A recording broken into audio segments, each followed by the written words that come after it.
अस्सलाम वालेकुम। आज जो हमने टॉपिक डिस्कस करना है वो है मोल, और मोल के हम दो कंसेप्ट के बारे में पढ़ेंगे। एक तो हम मोल को अमाउंट के लिहाज से देखेंगे और दूसरा उसके नंबर के लिहाज से देखेंगे, और दोनों के लिहाज से हम उसको डिफ़ाइन करने की कोशिश करेंगे और उसके कॉन्सेप्ट को समझने की कोशिश करेंगे। ठीक है जी। तो मेरा नाम है राणा अजीम और आप देख रहे हैं आपका अपना यूट्यूब चैनल साइंसिफाई योरसेल्फ। तो जिन लोगों ने चैनल को सब्सक्राइब नहीं किया वो चैनल को सब्सक्राइब करें और वीडियो को लाइक करें, कमेंट करें और शेयर करें। तो हम अपना टॉपिक स्टार्ट करते हैं। तो हमारे पास मोल जो है उसके हम तीन या चार स्पीशीज को हम लेकर चलेंगे, और मिकदार के लिहाज से मतलब अमाउंट के लिहाज से भी मोल की को भी डिफ़ाइन करेंगे, और नंबर के लिहाज से भी कि उसके अंदर कितने नंबर्स होते हैं, तो उसके लिहाज से भी हम क्या करेंगे, उसको डिफ़ाइन करेंगे, उस कॉन्सेप्ट को समझेंगे। ठीक है जी। तो सबसे पहले हम चलते हैं अमाउंट की तरफ कि अमाउंट के लिहाज से हम मोल को कैसे डिफ़ाइन कर सकते हैं। ठीक है जी।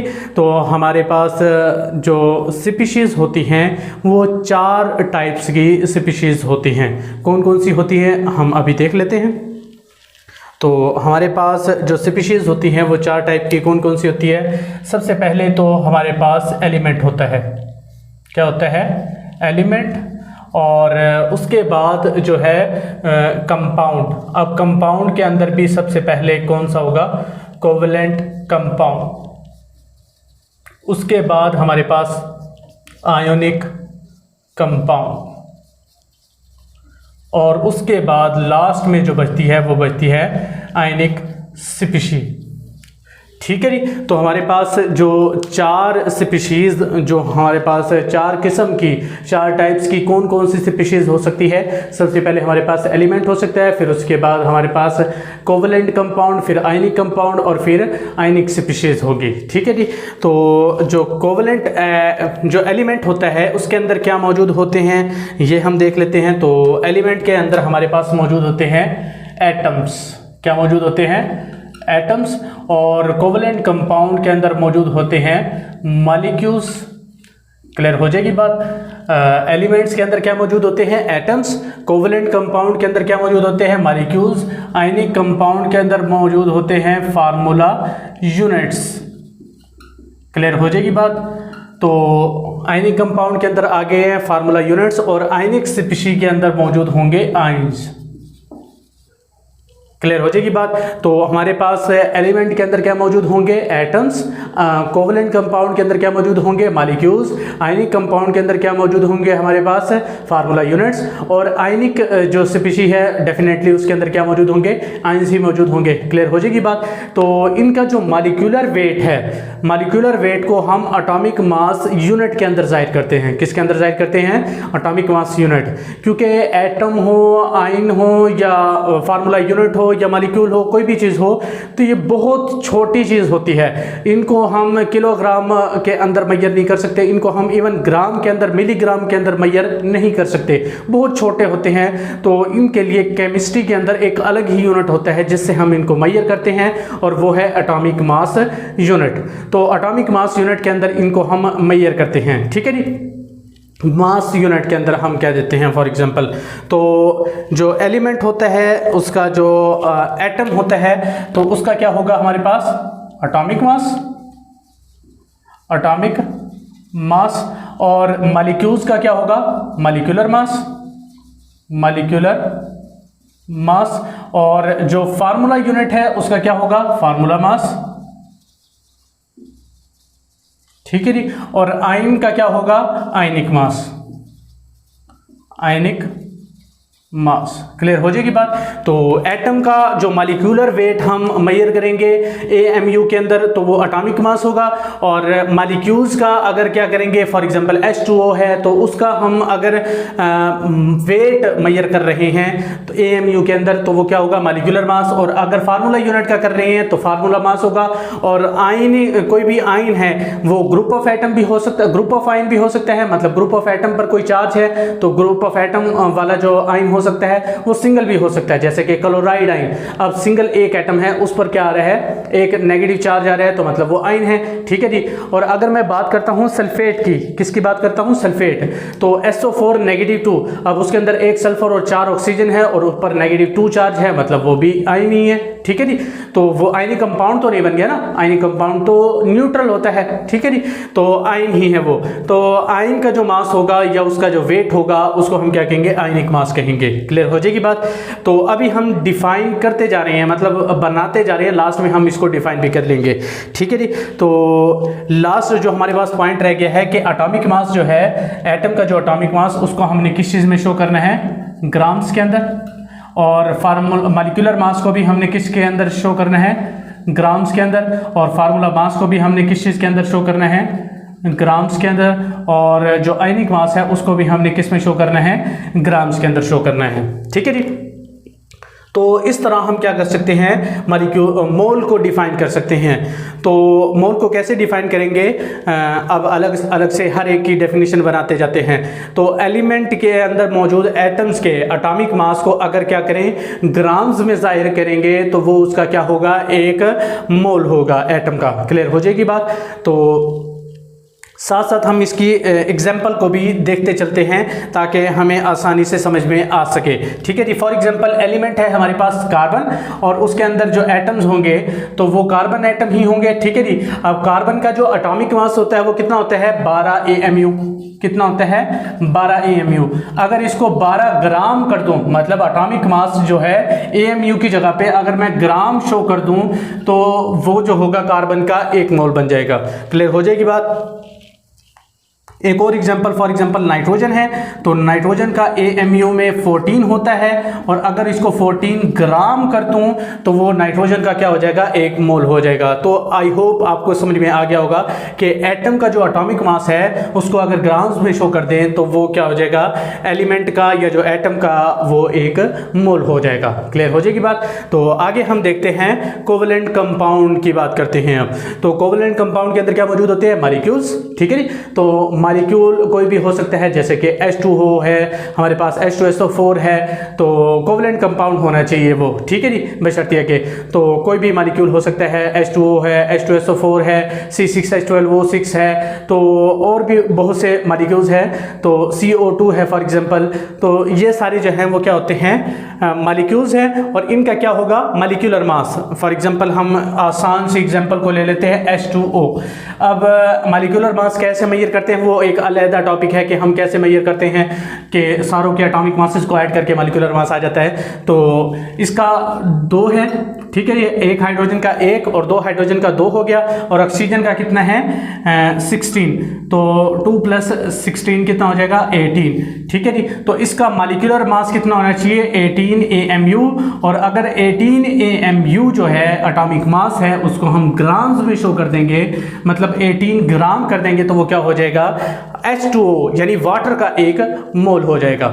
क्लियर हो जाएगी बात। सिंपल है कि कोवेलेंट कंपाउंड के अंदर जो मॉलिक्यूल्स मौजूद है उसके हम मॉलिक्यूलर मास को ग्राम्स में अगर शो कर देंगे तो वो क्या हो जाएगा, उसका 1 मोल हो जाएगा, जो मॉलिक्यूल है उसका 1 मोल हो जाएगा। जैसे कि हमने H2SO4 की बात की है, सॉरी H2O की बात की है। H2SO4 की अगर बात करें, H2SO4 इसका 96 और इसका 2, तो कितना हो गया है 98 AMU, और इसको हम शो करते हैं 98 ग्राम के अंदर। 98 ग्राम्स जो होंगे वो क्या होगा, H2SO4 का 1 मोल होगा। क्लियर हो जाएगी बात। तो आगे हम देखते हैं आयनिक कंपाउंड को। तो आयनिक कंपाउंड के अंदर मॉलिक्यूल्स नहीं होते बल्कि क्या होते हैं, फार्मूला यूनिट्स होते हैं। क्लियर हो जाएगी बात।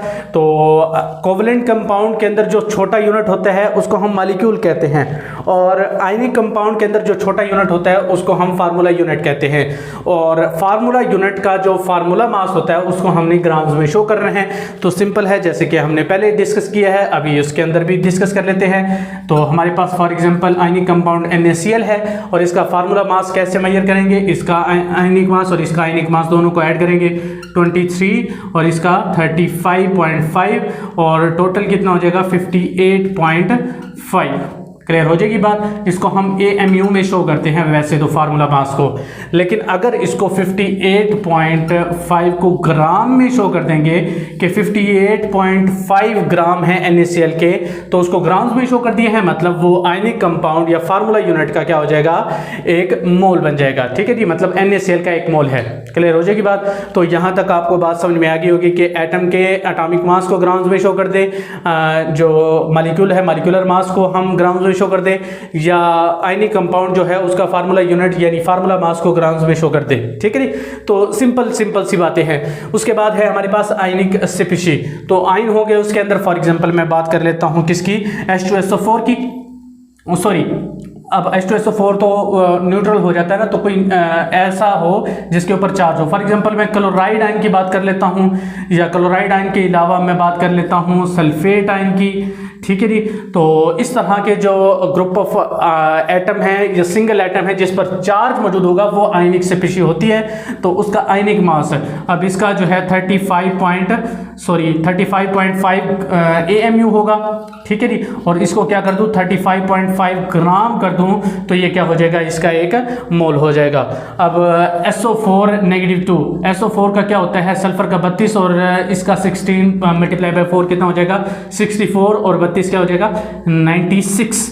तो 96 AMU होता है, लेकिन अगर इसको 96 ग्राम्स में शो कर दूं तो हमारे पास जो सल्फेट आयन है उसका क्या हो जाएगा, एक मोल हो जाएगा।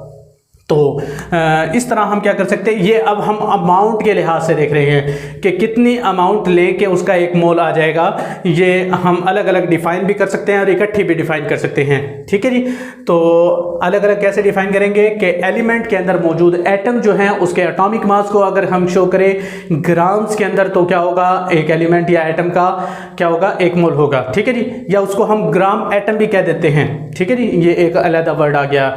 तो उसके बाद कोवेलेंट कंपाउंड है, उसके अंदर मॉलिक्यूल्स है, उसके मॉलिक्यूलर मास को ग्राम्स में शो कर देंगे तो वो क्या हो जाएगा, उसका एक मोल हो जाएगा। और उसको हम ग्राम मॉलिक्यूल भी कह देते हैं। इसको ग्राम एटम कहा था, इसको हम ग्राम मॉलिक्यूल भी कह देते हैं, ग्राम मॉलिक्यूलर मास भी कह देते हैं इवन, और साथ में एक मोल भी कहते हैं। ठीक है जी, आयनिक कंपाउंड के फार्मूला यूनिट्स के अंदर जो फार्मूला मास है उसको हम ग्राम्स में शो करेंगे, तो ग्राम फार्मूला मास भी कह सकते हैं, ग्राम फार्मूला भी कह सकते हैं, और एक मोल भी कह सकते हैं। ठीक है जी, आयनिक स्पीशी के जो आयनिक मास है उसके हम ग्राम्स में शो करेंगे तो वो क्या हो जाएगा, ग्राम आयन भी हो जाएगा या एक मोल भी हो जाएगा। क्लियर हो जाएगी बात। तो इस तरह हम अमाउंट के लिहाज से जो डिफाइन करते हैं वो इस तरह कर सकते हैं। ठीक है जी, नेक्स्ट जो अभी हम देखते हैं वो नंबर्स के लिहाज से देखते हैं कि नंबर के लिहाज से मोल को कैसे डिफाइन कर सकते हैं। ठीक है जी, तो चलते हैं अगले पार्ट की तरफ। अच्छा जी, जो आगे जो हमने देखना है ना कि नंबर्स के लिहाज से,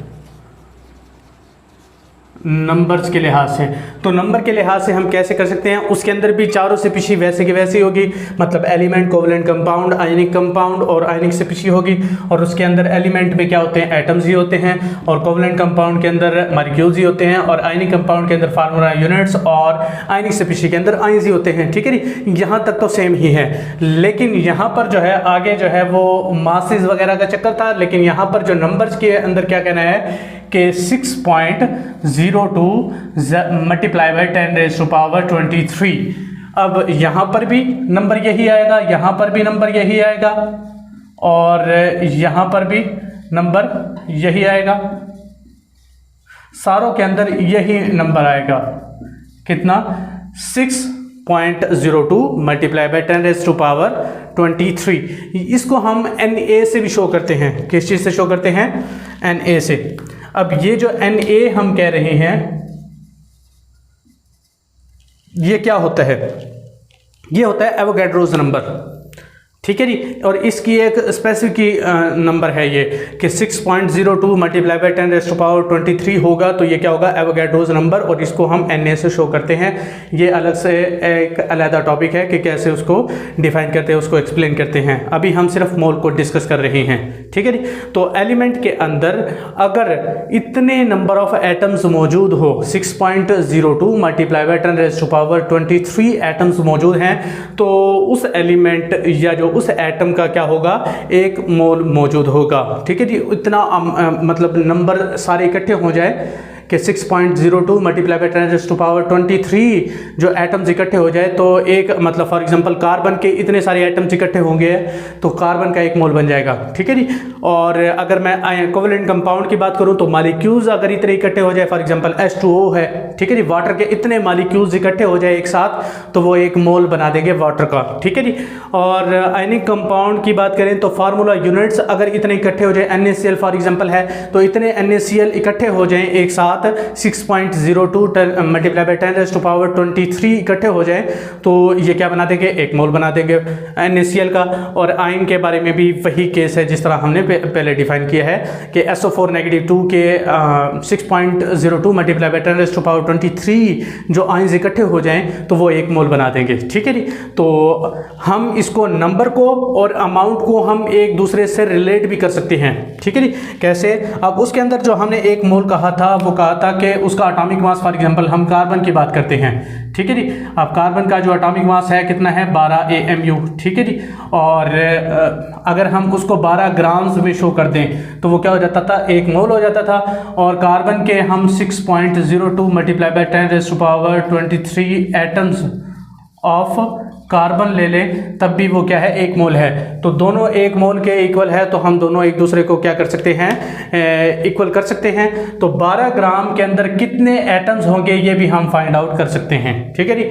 अब उस तरह अगर हम बात करें कि H2O की, ठीक है जी, H2O की भी तो बात कर सकते हैं ना कि उसके अंदर 18 AMU उसका एटॉमिक मॉलिक्यूलर मास था तो 18 ग्राम 1 मोल हो जाएंगे और 1 मोल हो जाएगा। और 6.02 multiply by 10⁻23 molecules of water कहेंगे, H2O वाटर कहेंगे तो क्या हो जाएगा, अब 18 ग्राम अगर वाटर के ले ले या इतने मॉलिक्यूल्स इकट्ठे हों तो दोनों एक दूसरे के इक्वल होंगे या दोनों एक मोल के इक्वल होंगे, अलग से क्लियर हो जाएगी बात। तो इसी तरीके से फार्मूला यूनिट और आयन के बारे में भी बात कर लेनी है आपने, ये कॉन्सेप्ट आपको समझ में आ जाएगा, ठीक है जी। तो इस तरह हम क्या कर सकते हैं, मोल को उसके नंबर के लिहाज से भी और उसके अमाउंट के लिहाज से भी डिफाइन कर सकते हैं। आगे जो हम नेक्स्ट कोई केमिस्ट्री का टॉपिक लेके आएंगे, तब तक के लिए अल्लाह हाफिज़।